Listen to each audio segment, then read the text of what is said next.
Is in support of H.R. 2898, the Western Water and American Food Security Act.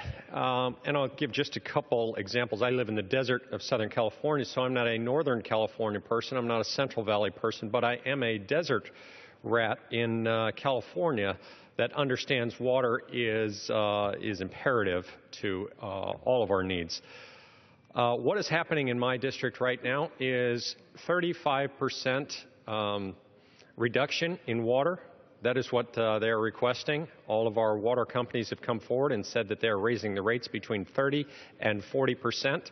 Now, let me tell you, you cannot reduce your water 35%. You just cannot do it in a single family house. Now, you can reduce, you can get down to about 10 or 15%, but when you're talking 35%, it just doesn't happen.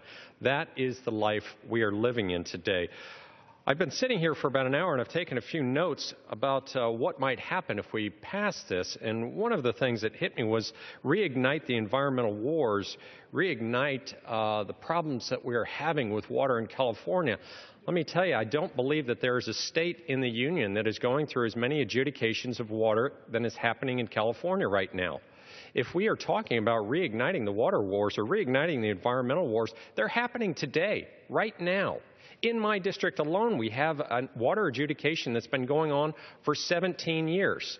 If we're talking about reigniting the environmental wars, it's happening right now, right today. It's not just the Delta smelt. It is the environmental impacts that we are putting on fish above people.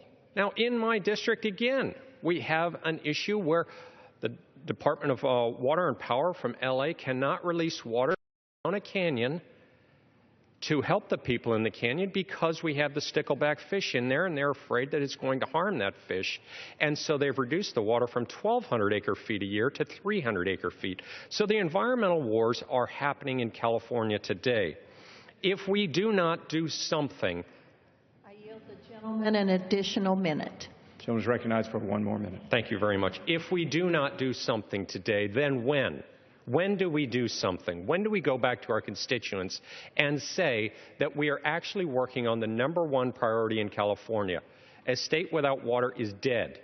I did a teletown hall 2 weeks ago. I took 18 phone calls in 1 hour. 17 phone calls were on water. One phone call had no idea what he was talking about. But 17 phone calls out of 18 were on water. This is the #1 priority. If not today, when? I yield back.